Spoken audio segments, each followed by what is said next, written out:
Welcome to Fitzdog Radio. God, I wish I could sing. Wouldn't it be lovely to have that gift to just be able to entertain people? It's hypnotic for somebody who can just sing, just have music in perfect pitch come out of your melodic strains. But not me. Fucking nasally, thin, like a woman. Like a fucking woman. I've told you guys this. I've called tech support and had them call me ma'am. Ma'am! 10 minutes into the call. Yeah, that's right. And I go with it. I don't argue. I don't go, no, I'm a guy. I go, okay. Okay. I can be sweet. They treat you better when they think you're a woman. I'll tell you that. Little extra fucking focus. A little more patient. Because they know that women are not that good with computers and math and technology, core STEM stuff. Women aren't really good. I'm kidding. I'm just trying to generate mail at this point. Female male. It's Fitzdog Radio, of course, later on in the show. Not too much later on. I feel like my intros are too long. I'm going to get to the interviews faster. The guest today is the lovely and talented Ron Funches, who's a buddy of mine from the comedy world. You know him from tons of stuff, but we had a great talk just yesterday, and we're going to put it up. California right now, you can see it as I look out my window of Fitzdog Studios. The skies are pink. There's fire back in the air, and Trump has told us he is shaming us. He is telling California it's our fault because we didn't clean the floor, that we were supposed to go through millions of acres of forest and rake it up and bag it and move it. I'm not sure where. I guess there's a dump, maybe, that you move the forest floor kindling. So anyway, it's our fault, and we're going to pay. I guess he doesn't want to give us any money because we've once again burst into flame because we're evil. But it does look cool. The sunset last night was insane. It was like a fuchsia. God, it's gay that I know that color. But I know that color was my prom date told me that her dress was fuchsia. It was fuchsia. It looked like something out of anime. It didn't look real. It was hanging in the sky and this amazing color. But I see the planes dropping. It's Northern California. It's up around San Francisco. And, I was thinking maybe Southwest Airlines, because they're hemorrhaging money, maybe they could double up as the plane could drive you to the San Francisco airport, but on the way, drop some of that foam that puts out the fire that the planes drop. What if they combine the two? And that would be fun as a passenger, to go right over the fucking flames and know you're helping, as well as going up to a bachelor party that weekend in Haight-Ashbury, or wherever people go for bachelor parties. I don't know. I know I was running and it hurt my fucking lungs, though. I started running. I've been doing it sporadically, but I keep getting injured. So 2 days ago I starting easy, 2 miles. The beach is exactly a mile from my house, so I run to the beach and I run back. And it fucking hurts. I feel it in my lungs. I'm really like drawing hard on breath, but I'm not pussing out. I'm going to keep doing it because Joe Rogan told me to.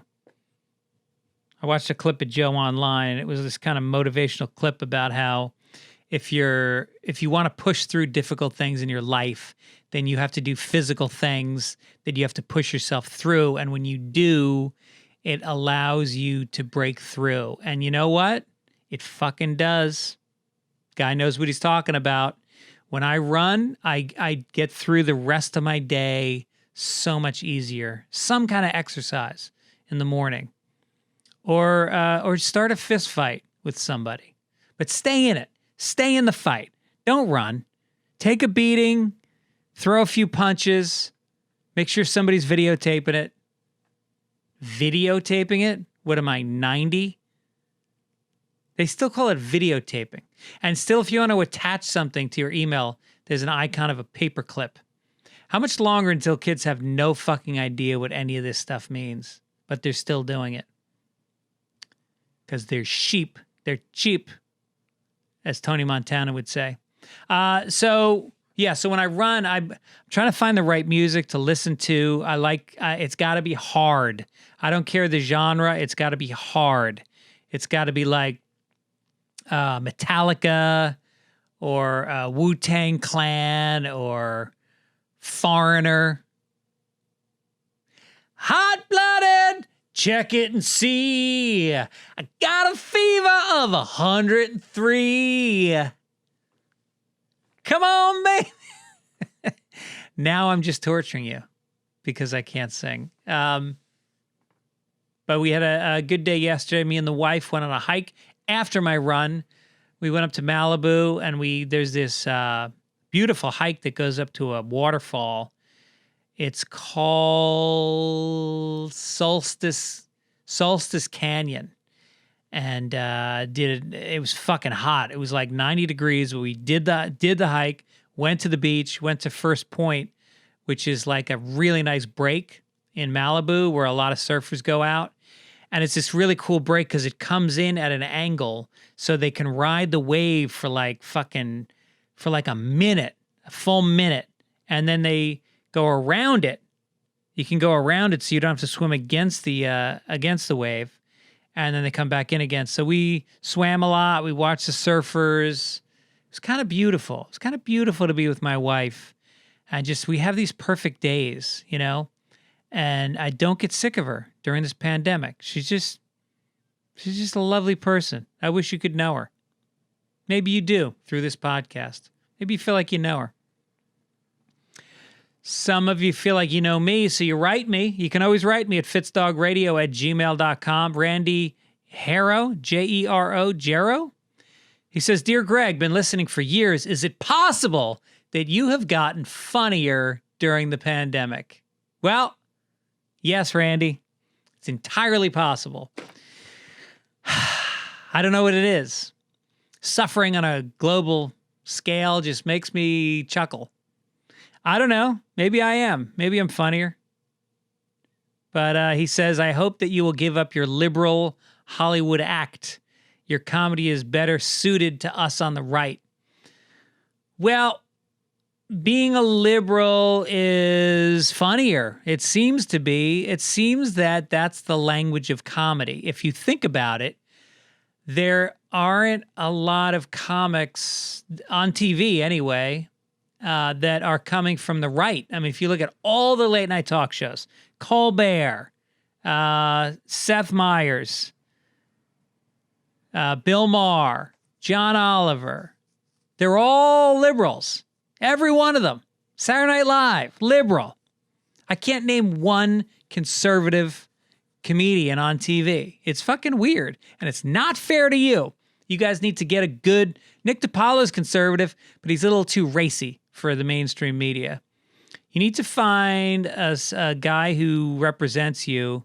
I know you tried with that Greg Guttenfeld guy on Fox News. They tried to do that show Red Eye, but I think it was on at like 1 a.m. and nobody watched. But give it a shot.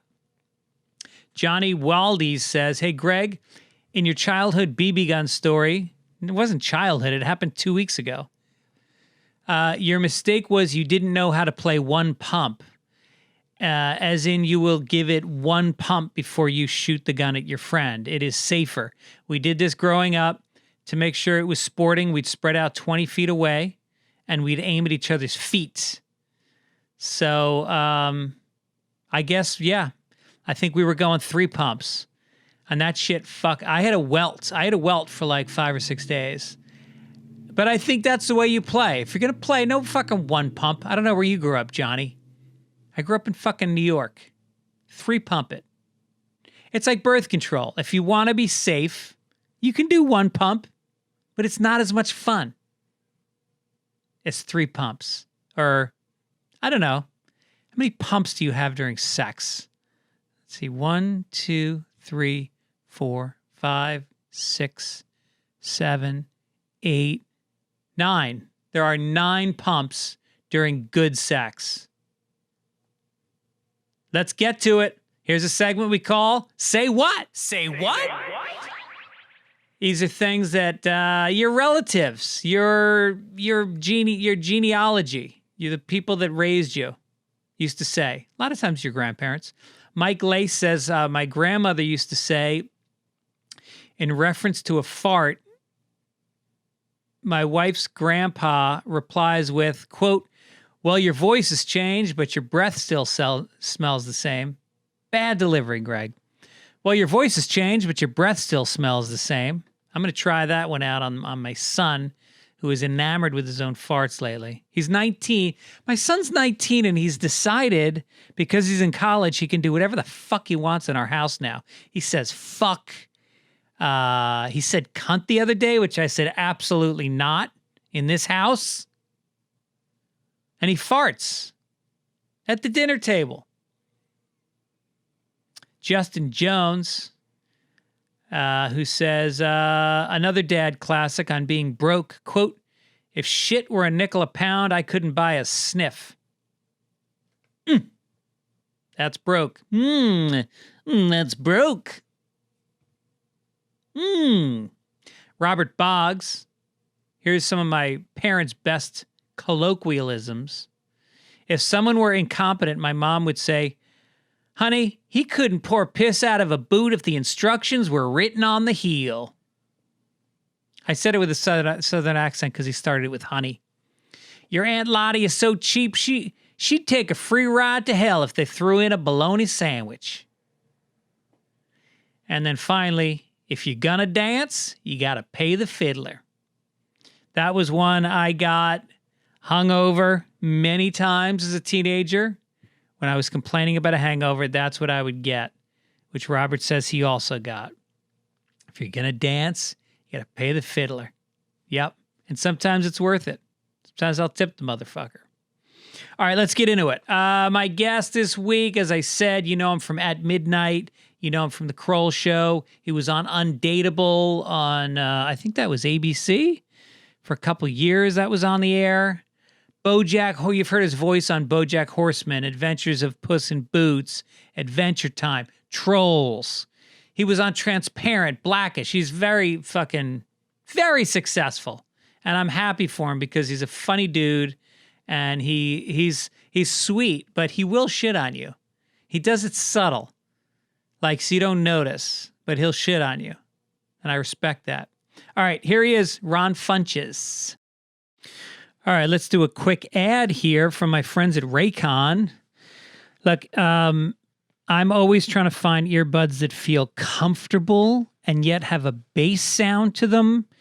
And I've found it. I have got these Raycon. They sent me, the nice thing about doing this show is when I do an ad read, they send me the product. I'll tell you something. They are as good as any of the high-end brands. It costs about half the money, and you're getting the same quality. These everyday E25 earbuds, the best ones yet. 6 hours of playtime, seamless Bluetooth pairing. As soon as you turn them on, it's like it's connected. It's got the bass that I want, compact design. When I go to bed, I shouldn't say this, but my wife snores. And so when I go to bed, I listen to audiobooks. I throw on my Raycons. Not only is the sound unbelievable, not only does it drown out her sound, but it fits snugly in my ear where I can put my head down on the pillow sideways and it doesn't dig into the side of my head. They're sleek. If you work from home, you want it. If you're working out, you want it. Great I wear them running to the beach. I love them. I really back these up. And I told my friend to buy a pair, and he got them. So, and he's thanked me. He loves them. So tell your friends, pick up a pair, and I'm going to make it easy for you. By the way, these come from Ray J. He co-founded this company, Ray J. All these celebrities are listening. Snoop Dogg, Cardi B, they're all listening. So right now, it's time for you to listen. Get the latest and greatest from Raycon. Get 15% off your order at buyraycon.com/Fitzdog. That's BUYRAYCON.com/Fitzdog for 15% off Raycon wireless earbuds. Buyraycon.com/Fitzdog. Okay, back to the show.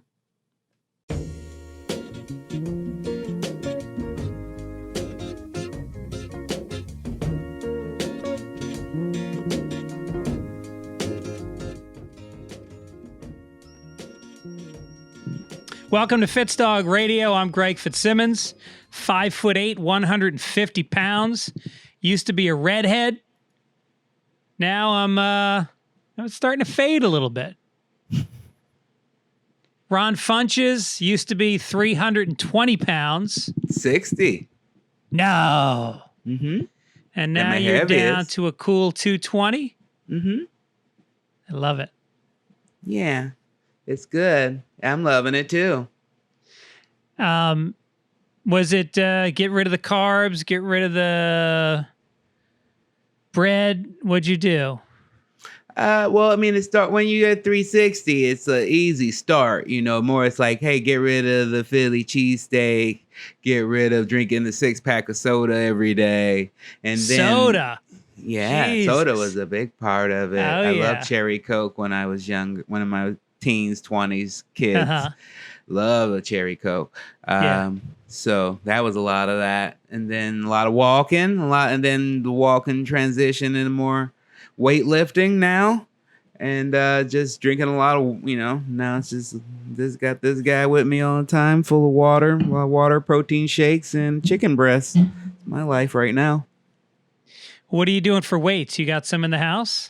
Yeah, I got a set up to 50-pound dumbbells, so I can work with anything up to that, doing, presses and bicep curls and triceps, whatever I need to do. I had one of those rubber band things, and I pulled on it, and it snapped, and it hit me in the balls. It was like, it was like the perfect TikTok video, but I didn't have it on film. Yeah, I got some of those bands too. You gotta be careful with those. They want to hit your balls. Oh yeah. You really wonder in life at this point if we should just have a camera rolling all the time, just to pick up for people. Yeah, you never know. That's true. It's my wife has got me more in the mindset, though, where it's like, sometimes it's really nice to have funny things just for you. But it is also, you definitely want people to be, following you and liking what you're doing. So it's a constant balance. I know Jimi Hendrix. Who's the Caucasian gentleman? That's Bruce Springsteen. Oh, okay. Yeah, that's out of my range. But that's those are totally the Boss. I know that he's called the Boss. And let me see, Born in the USA, right? He made that song. Born in the USA. Yeah. I don't know anything else that he did though. What he did, he's an East Coast guy. I think if you're from the East Coast, you're a little more into Bruce Springsteen. They used to have every morning on WPLJ, they'd have Bruce Juice, where they'd play some Bruce Springsteen for you while you had your morning juice. And but I just got asked to do this show. You should do it too. It's called The Greatest Music of All Time. It's out of England. Okay. And they asked me for my top 10 albums. I got to send it to them today. He's one of them. Darkness on the Edge of Town is one of them. Okay. Hendrix is Axis Bold as Love is another one. What are your suggestions for the list? Okay, I would definitely. I gotta go through and just look at the name of this album because you said it. Okay, I will put Snoop Dogg's Doggy Style on that list. That is a classic from beginning to end. Yeah, and I would also put Ella and Lewis on there. Or Ella and Louis, the Ella Fitzgerald and Louis Armstrong album from 1956 that has Can't We Be Friends and Cheek to Cheek, and I mean it's full of classics. I think that's probably one of my favorite. That would be in my top 5 albums of all time. Yeah. I would think about a James Brown album, but you more think about James Brown's full collective works. Like, I don't know if there's like one album that I can point to and be like, this is one of the greatest albums of all time. Yeah, I had a 4 CD collection of his many years ago, and it really was like there wasn't a weak spot. He had a real collection of music. Oh, absolutely. I learned a lot of comedy rhythm from listening to James Brown, just how you can improvise outside of the lines, but it's really important to keep that 1, 2, 3. Always come back to the one, as I learned and listened to. Come back to the one in terms of like staying in your own tempo? Exactly. Right. That's interesting. I've been thinking a lot about tempo with comedians lately because do you have Sirius XM? No, not currently, but I've been thinking about it because I listen to a lot of this podcast called Busted Open. That's a pro wrestling podcast. Oh, is that right? Yeah, and it's only a 1-hour podcast, but it's a 3-hour radio show. And I'm like, I'm missing out. Right. Yeah, because they've got some comedy. They've got like 4 or 5 comedy channels. And when I'm driving, I just love to listen to it. And you realize like that really is what it's like. And you can relate it to music. You can relate it to sports. It's all tempo. It's staying inside your own tempo. And the really great comics, you know, whether it's George Carlin or whether it's somebody who's slower, like a Dave Chappelle, or Bill Cosby, and then you got rapid fire ones, but they stay within their own tempo all the time. Yeah, and you can play within that tempo. You can change the energy levels of things and mess around. But I agree with you completely. I think that's how I enjoy comedy. And whenever I'm like, if I'm at a show, or when I won't preface if I'm at a show and there's comedians I've never seen before in my life, yeah, my favorite thing to do is just be in the back and just listen. And then I can listen for like, you can find out in 30 seconds, like if they have a rhythm or not. Right. And if they don't, I'm just like, okay, well, I'll check again in 6 months, see how you're doing, But when you hear that, when you go like, oh, okay, they have their own, like, I didn't know. I know my rhythm. I know your rhythm. I know, Brody's rhythm was very easy to get on. But like when you hear something new and you're like, oh, this is like, I think the last one was like Taylor Tomlinson. You're like, oh, that lady, she's 26 and her rhythm is on beat, Right. Yeah. Mark Norman is getting really big right now and he's got it locked down. Mm-hmm. When did you find yours? Because you kind of got successful pretty quick after you started doing stand-up, right? Did you have your rhythm by the time you started getting TV appearances? I mean, I think I had my rhythm pretty early just because I've always been like, I came from a life of where I've had to defend my differences and defend my background and my son having autism. And like, I've always come from this, and, just growing up in Chicago, moving to Lillywhite, Oregon, it's like, I've always come from this place where like, oh, I just have to be me. And so I have to like what I like, enjoy what I enjoy, and talk about what I want to talk about. And I think that's what helped me find my rhythm particularly early. And I was going back. I've been doing this thing on Twitch lately where, I play video games with people, but I also on Friday nights, we do a comedy night where I go through YouTube and I find videos of my favorite people who have passed away, friends of mine that people don't know who have passed away. And I showed 2 videos of mine. I showed like my special Giggle Fit, and then I showed a video from when I was just like 3 years into comedy. And what I noticed from the 3-year video is like, oh, I could see that I was scared. I could see that I was pandering. I could see that I wanted them to like me. But I could also, every joke that I did began with a complete truth. Like it was like, sometimes the punchline would go off the deep end, but like every setup came from truth. And I was like, watching it, I was like, oh, holy shit. Like, I love that. That's what's the thing that I like about myself is that from the very beginning, I was true to myself. Right. Yeah, that can take a very long time. That can take a lot of stages of shedding layers to get there. And to have that, and it is true, like, to be a really good comedian isn't necessarily always something you can learn. insofar as you have to be actualized as a person to some degree to have a voice on stage that's actualized. One can't go ahead of the other. And I think that, the comics that I really like, they seem to be journeymen and journeywomen. They go out and they explore life. They try new things. They're questioners. They're seekers. They are in therapy. They meditate. There's a process going on that informs the stand-up. And the ones that don't do that and are too busy being on social media, and they're always talking to you about their development deal or their manager, and their comedy never gets any good. And look at Ari Shaffir. The guy's just a fucking lunatic.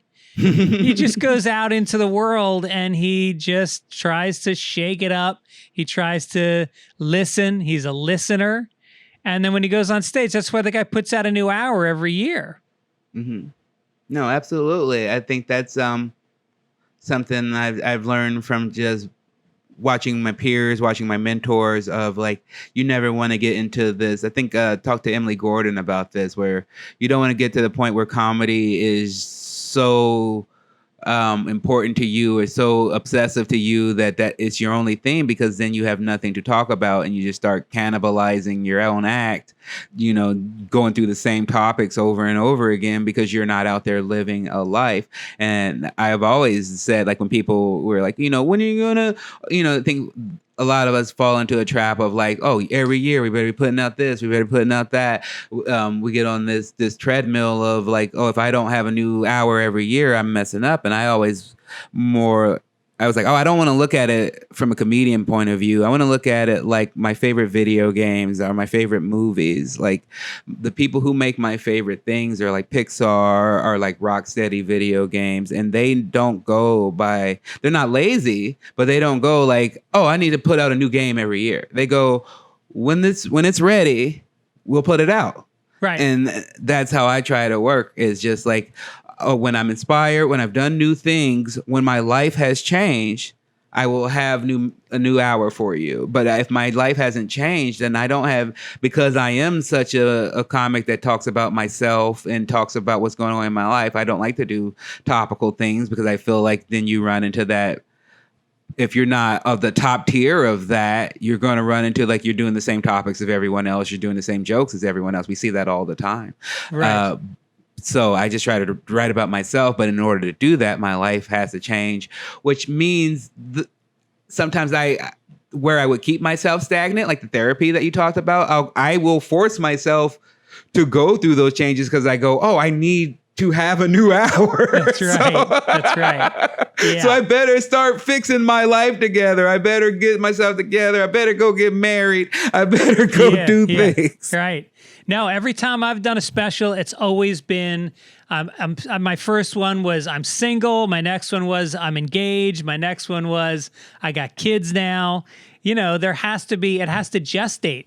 You can't be like, you can't be like an Irish couple that has a baby every year for 14 years because that's what you do.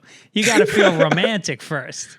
Yeah, and you just don't want to get burnt out. And I think, I just had a theory way before all this lockdown stuff going on. Just like I love bouncing around. I love diversifying just because it stops me from like mentally just feeling so burnt out and so stressed when I'm like, oh, okay, I feel I'm at this level, and the people who are in charge of creating things don't feel I'm at this level, and I can sit there and go all day for days being mad, or I can go, all right, well, I'm gonna go work on this voiceover now, and I'm gonna go do the things that I need to do that will maybe get my name bigger, so I don't have to worry about this next time, you know? Right.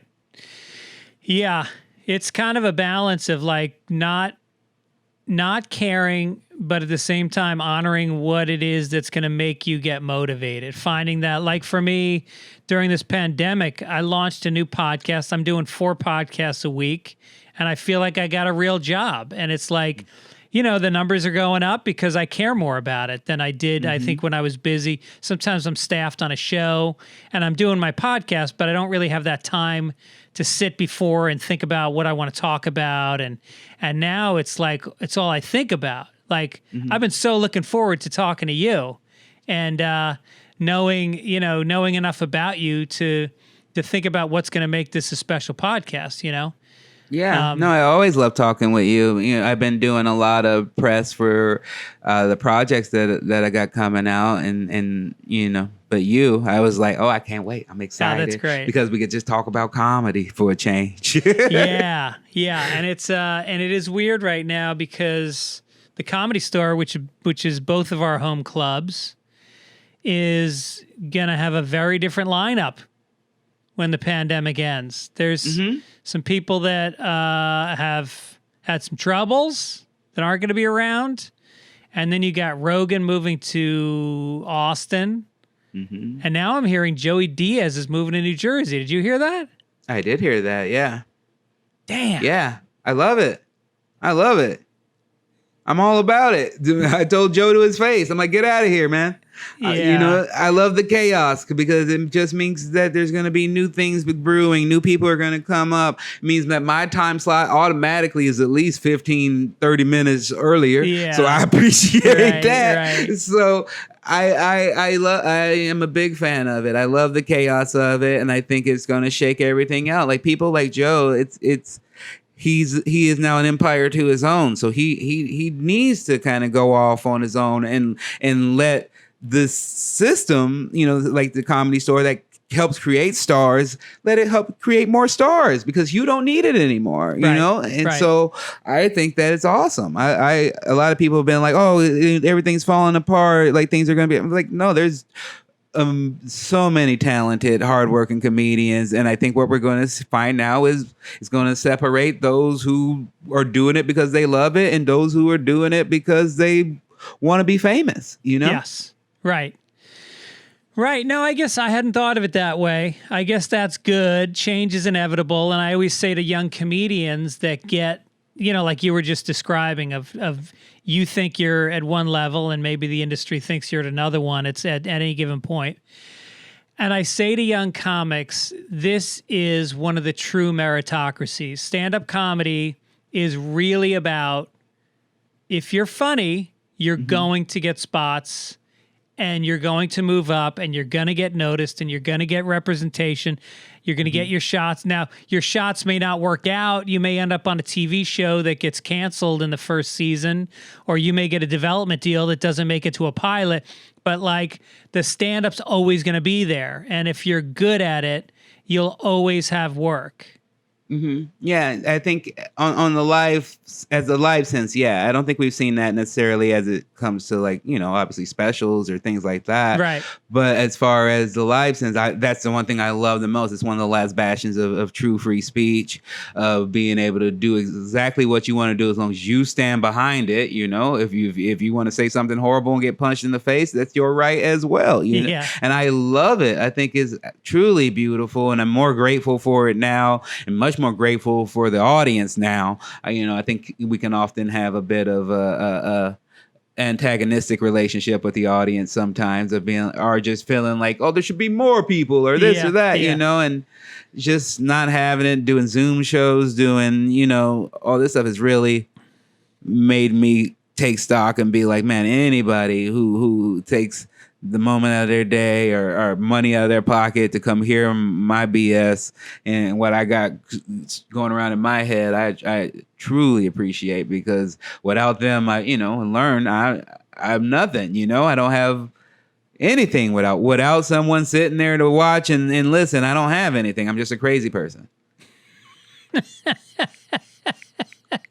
Yeah, it is a fine line, isn't it? It's like, truly, if you were to say the shit you said on stage at a dinner party with some people you just met, they'd ask you to leave. It's just not, there's no venue for the kind of stupid shit that we say, except stand-up.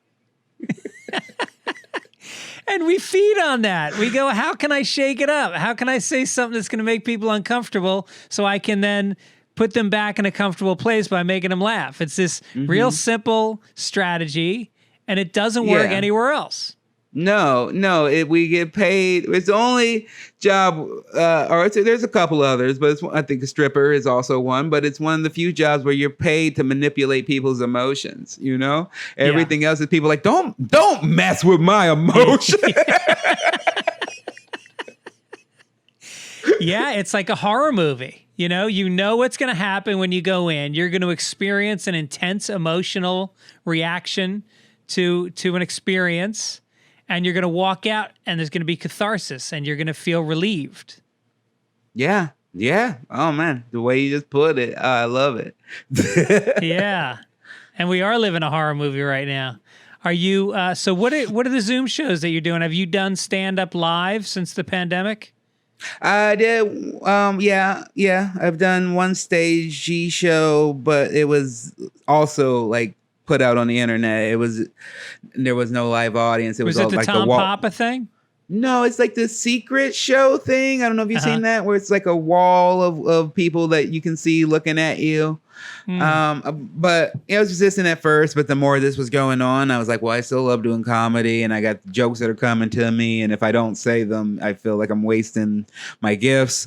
And I saw Maria Bamford at a show, and she was just so good and so killing it, and I could just see how grateful the people were that she was putting forth that effort. And I was like, oh, I often forget that this job isn't just to feed my happiness and my ego. It's about me relieving other people's stress, helping them relax for a little bit. Right. And mostly then I just, I set up my own show that I'm doing September 5th, where it's going to be a small 10-person in-person audience, socially distanced, wearing masks. Awakening.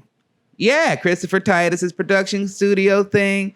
And then we're going to live stream that out for everyone to watch worldwide, which I'm really excited about, because even my Comedy Central special wasn't available worldwide. So this will be kind of the first thing that people, I have a friend in Japan. He's like, I got a ticket. That's awesome.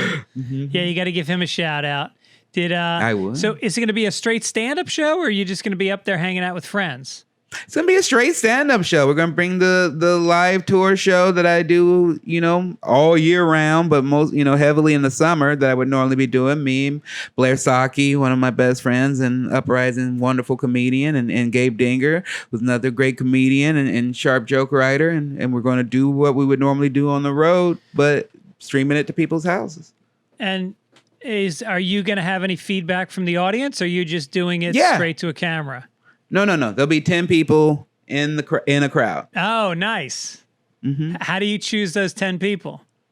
It's pretty easy. I just kind of, I know some LA comedy super fans that we all know, like Aldrin, and then I'll get Jake probably from the Comedy Bureau, and then I'll ask a couple, and then I might just do it as a giveaway of being like, if you live in LA and you are willing to sign a waiver and make sure we check you all out, then we'll give away, because those, we're not selling those tickets. I'm just looking for good laughers and people who know my comedy. There's $50 you just lost. You got to think about this shit right now, Ron. Yeah, the money's not falling from the trees anymore. No, not at all. Not at all. Oh, that sounds cool, I've been waiting for that. I truly have been waiting for this because, again, I listen to, fan of comedy first. And so I'd always hear people be like, squirrel away for a rainy day, squirrel away for a rainy day. And I was like, the first 10 years were all rainy. But then since then, I was like, I don't know when this is all seems like it continues to go. But then I was like, okay, this is what they were talking about. And I'm glad I was still listening. Yeah. Right. Yeah, it is, for comedians, it's another thing. Look, I talk to young comedians a lot because I feel like I was really fortunate to come up at a time when there was a lot more comedy and they were paying a lot more money on the road for opening acts. So I was able to make a living. But the one thing I did is I squirreled that shit away. I put money away from everything I did early on. When I was lucky enough to get a development deal or get on a show, that shit all went into the bank or real estate. It's not about the car. I see people pulling into the Comedy Store with fucking Porsches and Corvettes, and I'm like, no, that's not what you do. You're going to be 54 years old, and the industry is going to suddenly go, sorry, thanks for coming by. We appreciate it. 405 North is that way. Keep going. Mm-hmm. And you don't want to be driving a beat up Corvette from 2020 in 10 years. That's another lesson I took from the hip hop that I was listening to when I was very young. I mean, I was big E40 fan, one of my favorite rappers. And I just remembered a line that always struck with me. He was like, why can't nobody be broke no more? I get it's cool to floss, but don't go buy no $150,000 car before you got a house. And I was like, that makes the utmost sense to me. And I remember moving to LA, and I would see these luxury cars parked in my apartment complex, and I was just like, you got it all backwards. It doesn't make any sense.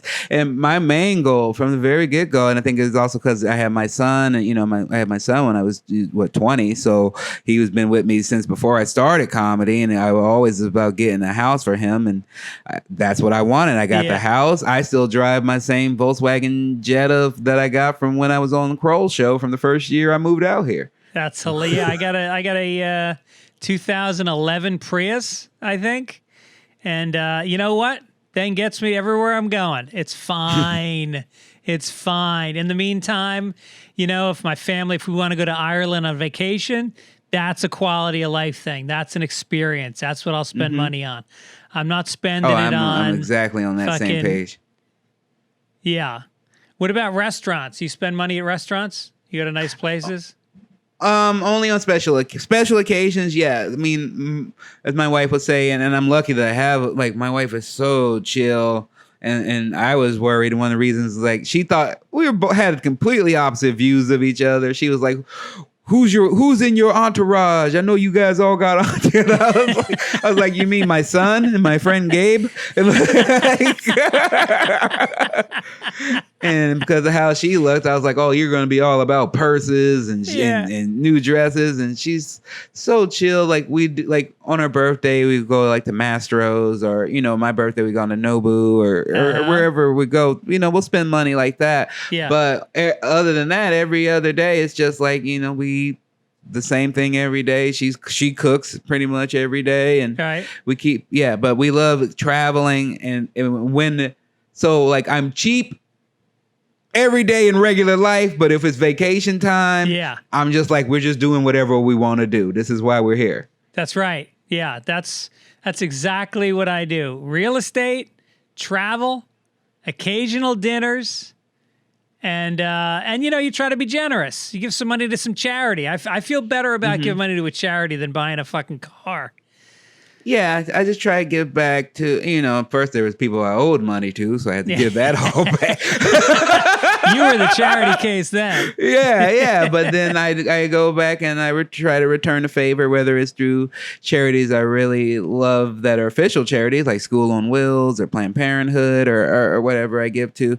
And I've been, on a rare, I guess I shouldn't talk about that, but rare occasion, if I see someone struggling, someone's car's gotten repoed or something, and they're a young comic, and I've been through that situation, I'll DM them and help them out. If I can afford it at that time. Oh shit! The word is out. The word is out. Oh, they can ask all they want. That time is over. Yeah, as you look out the window to check on your car right now. Who did you owe money to when you were starting out that you had to pay back later? Oh, let's see. The biggest one was that I ran out on a place that I was staying at, and I owed them a couple of months of rent and cleaning fees. Yeah.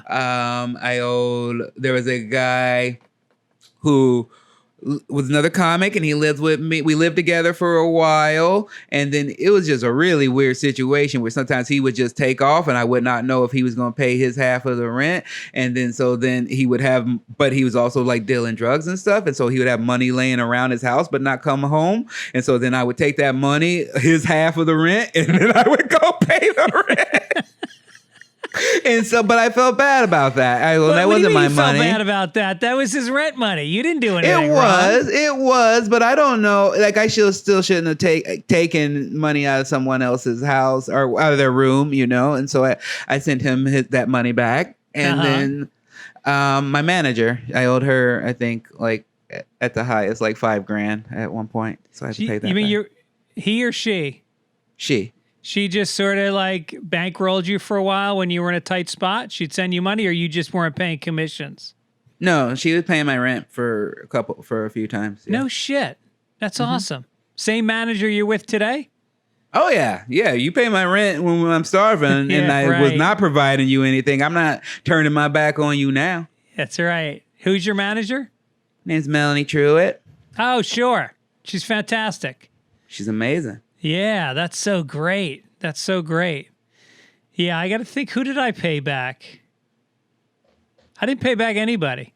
I don't think I owed anybody. Well, but I grew up comfortable. My parents had money, and so like they had money, but it made me feel like I could take risks. Now they never gave me money. They paid for college, but I bought my own cars. I paid my own rent. Once I graduated college, like it was over. No, nobody gave me any money, but I knew in the back of my head that if things got really bad, I could call my parents and get some money. And I think that's when you talk about privilege, that's privilege. It's not necessarily what you're getting. It's knowing there's a safety net. Yeah, it's just, and it's just starting off on a positive. Just the fact that they, were able to put you through college and everything is starting you off on a positive. Right. Like I started off on a negative. My mom was a single mom. We didn't have money. We were on, public assistance, and I didn't have. And then I became a father very early. I'm a very people. My friends. I remember Augie Smith telling me once at a open mic in Portland before I moved. He was just like, "You shouldn't even be alive. You're amazing. Get out of here. You belong. You're a special type of person because you're dead. You got a kid and you're 20. You came up broke, and yet somehow here you are. So clearly you got something going on." Yeah, right. That's right. Somebody's got to tell you that sometimes. Oh, very much. That's a gift. It helped me. That's a gift from somebody when they do that for you. It can be so incidental to them, but if it's the right person at the right time, it could be a teacher that tells you have a gift. I had a teacher in high school and I had all D's. I was a terrible student. But then when I had a creative writing class and the teacher said, what you said, you have a gift, you have something special. And he wrote on a paper, have you thought about doing this for a living? And that was like game over.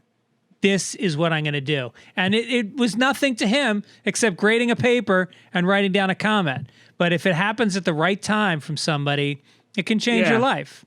Yeah, someone that you respect. And, Augie was someone whose comedy I looked up to, especially at that time as a young open micer. And for him to say that to me, someone who just sees you, because I think that's the hardest thing. We can often see other people, and I love doing that. I love celebrating my friends, telling them they're great, telling them they could do all these things, telling them what I see in them, because I know often that I don't see that in myself. And my wife has been one of the biggest. Anytime I'm want to overeat, or if I start cursing somebody out on Twitter, and she goes, "What are you doing?" She's like, "You're a movie star. You're a leading man.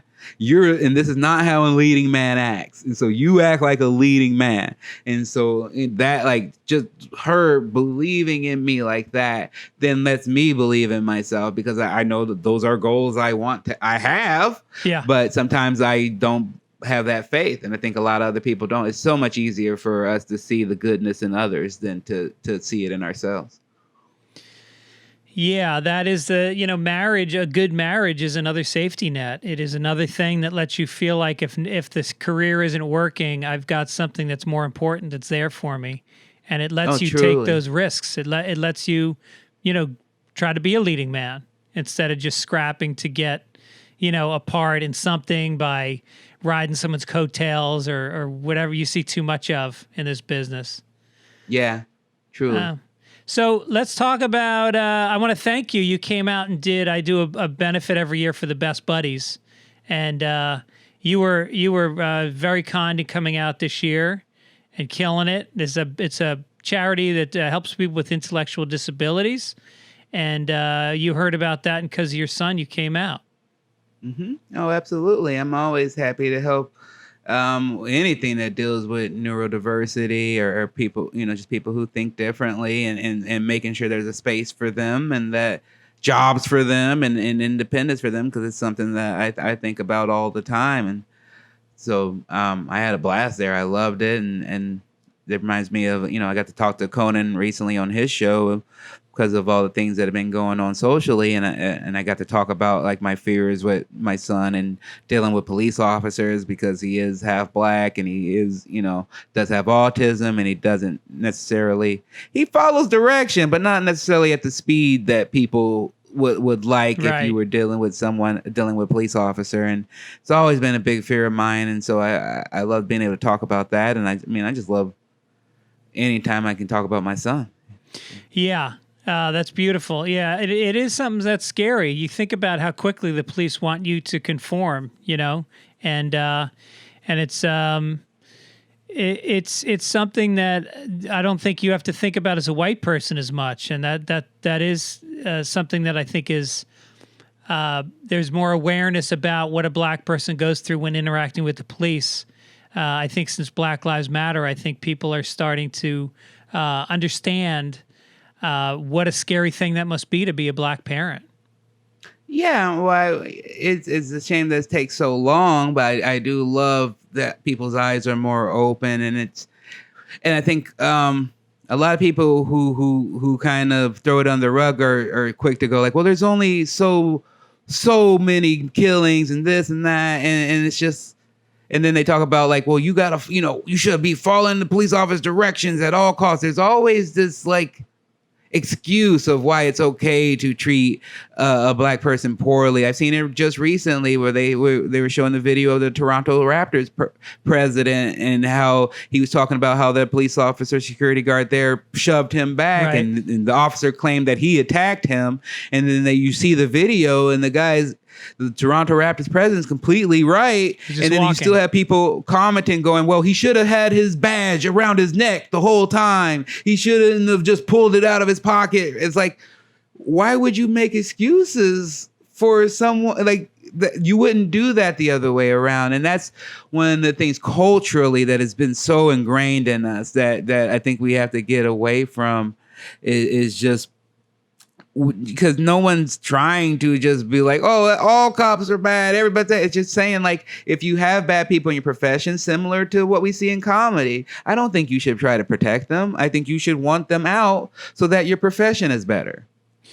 Right. And I think you fall into this with unions. You see it with the teachers as well as the police. I mean, my kid had a teacher who was drinking on the job, and she would just show movies to the kids, and she was shit, and the other teachers knew she was shit, and they tried to remove her, and it took 3 years, and they end up putting them into a room for years where they just sit every day, and it's a paid leave, but they just sit there, and it hurts the education system because every kid is important and every class is important, and I think it's the same thing with the police. It's like, I have a lot of friends that are police officers back in New York, and they're horrified by what happens. They say to me that it is difficult to speak out when you're on the force. I mean, he would say just between us, it's like there's a lot of pressure to not speak out against bad cops.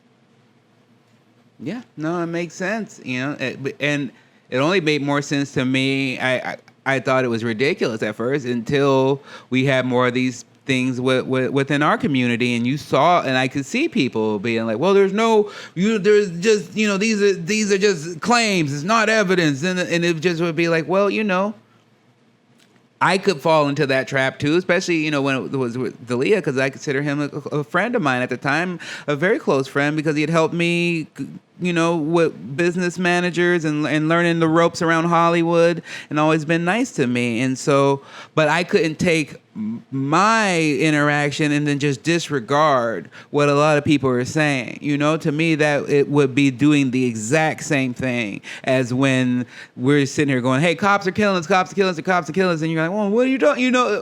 They're always nice to me, Right, right. And then more than that, it's just the living. You shouldn't have to, as a free person, you should never have to live with that fear that when you call someone to help you, a public servant to come help you, you're more concerned about that interaction with them than you are the reason why you called. That means the system is fucked up. Right, right.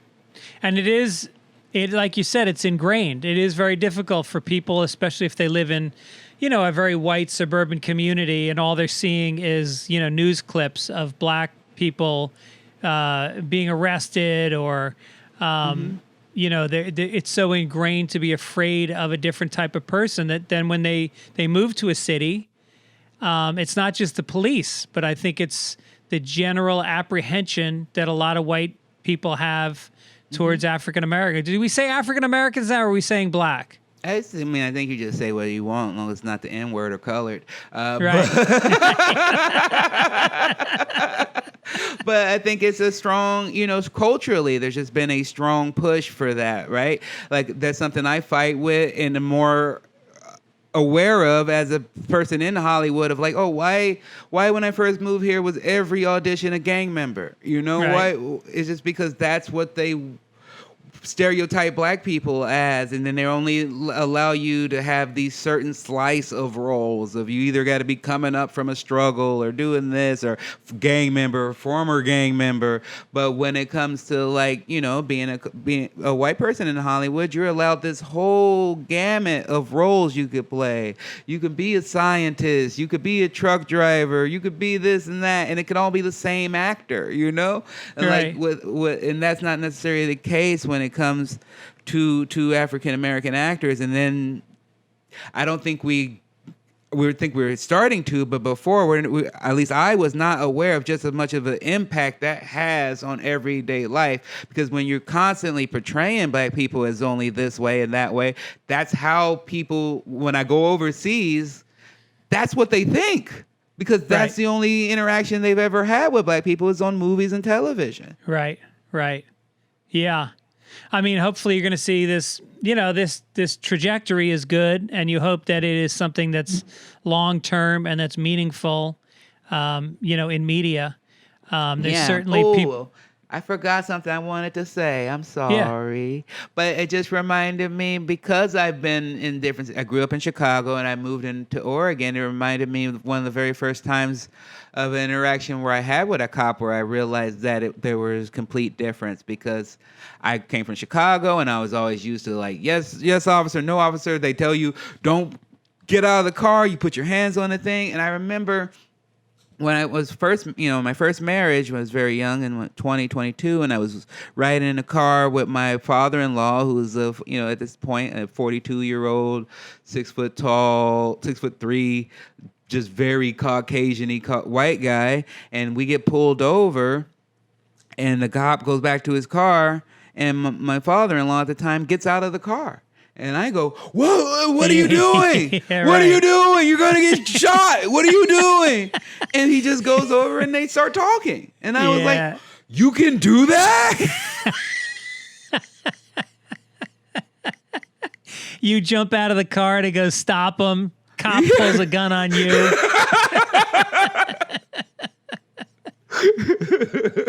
Oh, my God. Yeah. And I guess especially in Oregon is, I was not aware of this, but at a certain point, Oregon did not allow black people. Yeah. Did you know that? Yeah. Or sundown to community. You couldn't be black after dark in Oregon. You had to get out by nighttime. Wow. Yeah. So did it feel different living in Portland? Well, you lived in a Salem first, right? Yeah, I lived in Salem for a long time, yeah. And did you feel a difference in how people interacted with you there versus Chicago? Yeah, of course. Yeah. I mean, when I went to my high school, every coach was coming up to me being like, I better see you at football tryout. I better see you at the basketball tryout. And I was like, well, They hyped me up. I was like, maybe I'm good now. Maybe, maybe I was just playing with all black people when I was bad. And now that I'm over here and they're all white, I'm good. I'm the best. But I found out I still had the same skill level, and after that first week, they all left me alone. They said the theater department is down the hall. You may want to try that. Oh, that's hilarious. Yeah, Portland's a weird fucking place. I love it. It's really cool, but it does have a weird history that kind of informs, like, you're seeing a lot of the protests that are going on right now.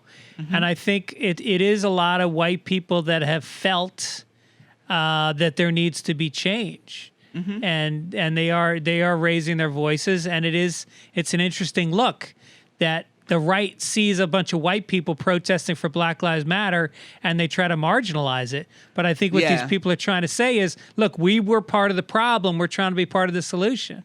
Yeah, no, it's beautiful. I love that. I love what I'm seeing, and I hate that's all being kind of, like you said, marginalized and simplified into this, like it's a bunch of Antifa people who are just trying to cause chaos for no reason. You see it in propaganda. I'm a big fan of pro wrestling, and right now they're doing a storyline in WWE that's very similar to it, where they're just like, oh, they're just causing chaos for no reason, and it's just like, I hate this propaganda, because to me, this is one of the most beautiful things I've seen, is that sticking up for a completely different group than yourself. Like, there's been protests for police brutality. A lot of people don't remember the Million Man March that was going on when I was a child, and that was a lot to do with being economically wanting our fair share as black men, our shake at jobs, and as well as dealing with police brutality and systematic racism. And everyone there was pretty much, all black men, and then also some black women as well. And then to now, I'm watching a lot of these protests and see the majority be young white people.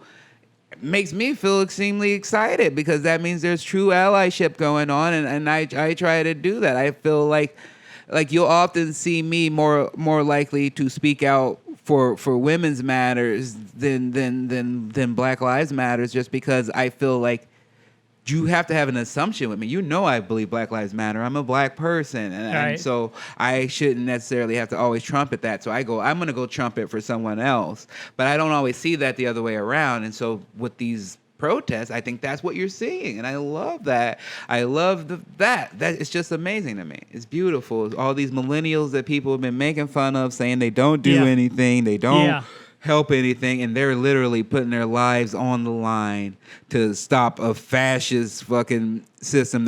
They're the ones who see it. Because even me, I sit there and go, oh yeah, I've known about this. This is how it is. Yeah. Right. And they're like, no, fuck this. And I love that. That's amazing. Right. Yeah, my kids are out marching, and a lot of the march, because we live on the west side. We're in Venice Beach, which is, it is somewhat diverse, but we go to marches in Santa Monica where it really is like all white people. But then I saw I'm looking at my daughter's Instagram account, and she's up giving a speech. She's up there because she's got a few of her friends are black, and they had organized a rally. And she got up and just basically showed them love, and it was kind of beautiful. And I was like, wow, I had no idea she had the guts to get up and talk. Yeah, and I see that it's really affecting her. Yeah. It's great. Yeah, and it's also cool that you weren't on the wrong, because a lot of times the dads are on the wrong. You would be yanking your daughter on the stage. Quit hanging out with those black people. What are you doing? You're going to apply to colleges. College admissions people are going to look at this. This isn't how you want to be seen. Oh my God. Yeah. But that's progress. That's real progress. Yeah. It's good. All right, so let's talk about some of your projects before I let you go. So you've got this nice one with Ron Funches, which is a game show you host on Quibi. Mm-hmm. And when's that coming out? Comes out August 24th. Oh, shit. Okay. That's great. So that'll be, I think, the day this airs. Oh, comes out today. Comes out today, baby. Check Let's it break out. through the time-space continuum and be present on this day, the 24th of August. If you miss At Midnight like I do, if you miss Lights Out with David Spade, if Chelsea Lately, if you miss that, this is kind of, similar format, similar vibe, just filtered through my point of view. Force comedians to look at the positive of bad situations, and then we just break it down until we find a winner. And I loved it because, a lot of people found me from At Midnight, and you used to kill on At Midnight. I loved You were like it. literally the best person on that show. I agree with that statement. But wait, did you always win when you were on? Because that was the thing that always bothered me. I hated losing. I always hated. I was talking on my stream recently, and someone pulled up my stats, and they were like, "You went on." I was on 32 times, of which I won 20, and I was never eliminated in the first round. Wow. I think I got eliminated in I was on 3 times. I think I was eliminated in the early round. That was not my show. It really just got, I'm a very competitive person, and I remember doing the test shows, and I didn't know what it was, and I didn't understand it, and I went out in the first round, and I thought I did very poorly, and I just was like, oh, if I ever get to do this again, I'm never going to let this happen again. And so I think from when the show actually started airing, I went on this streak where I just won like 6, 7 in a row. Yeah. That's hilarious. Do you have the record for doing it the most times? 32? No, I think Doug Benson has done it like 50 times. So. Oh, no shit. Mm-hmm. Wow. So the potheads do well on At Midnight. Yeah. Yeah, it's a pot show. It's a very potty kind of a show. I can see that. Yeah. And that's what I'm doing with Nice One. I hope people like it. So, and it's on Quibi. What do I got to do to watch it? What do I got to do to get Quibi? You can get a free trial if you've never downloaded Quibi before, which that might be easy to figure out. So you get a free 14-day trial. I think the second half of the Reno 911 season is also coming out that day. So I feel like, hey, pop that trial, watch my show, watch Reno 911, bounce around, see if it's a good fit for you. Yeah. And then stick around if you want to. Yeah, I love it. They pay you some good money for that? Yeah, oh yeah. I really want to keep doing this. Some rain. Keep the rain falling. Yeah. Yes, please. It was very good money we shot all the episodes in 4 days. So for that turnaround, I was very happy. So I would truly, truly love it if people tune in. How many episodes? I think we shot, let's see, 3, so it would have been 8 episodes. 8 episodes. All right, good. Mm-hmm. And then, okay, so Awakening on September 5th. You can get that by just going to... Just go to ronfunches.com. Ronfunches.com, which, by the way, nice fucking website. It's so funny. You. Some comics, they have websites, and you're like, dude, have you touched this thing since the 80s? But yours has, like, nice graphics that are moving around. It moves fast. It's great. Thank you. Thank you very much. And then you got Giggle Fit is your 1 hour special. People can watch that on ComedyCentral.com as well as Apple TV or Apple. And also it's on their Comedy Central YouTube right now for free. So people they can just hop on YouTube and grab it if they like. I think it'll be up for another week or so. And don't forget Ron's podcast, which is called... Getting Better with Ron Funches. Oh, yeah, Getting Better with Ron Funches. What? You haven't been on, have you? I haven't been on. Okay, well then you are invited. Please come on. I would love it. Yeah, I would love to talk to you. Yeah, All please. Right. All right, good. I love it. All right, well, listen, man, thanks for your time, and I'm glad it sounds like you're having a good pandemic so far. You got your family around you, you got some acorns stocked away, and you got a project that you're doing on September 5th, and then hopefully we'll see you back at the Comedy Store in, what do you think, a few weeks, a month? 2021, probably. No! All right. Well, we'll see who's left to perform by then. Oh, I know one thing. As long as I'm not dead, I'll be there. All right, brother. Take care. Oh, a pleasure.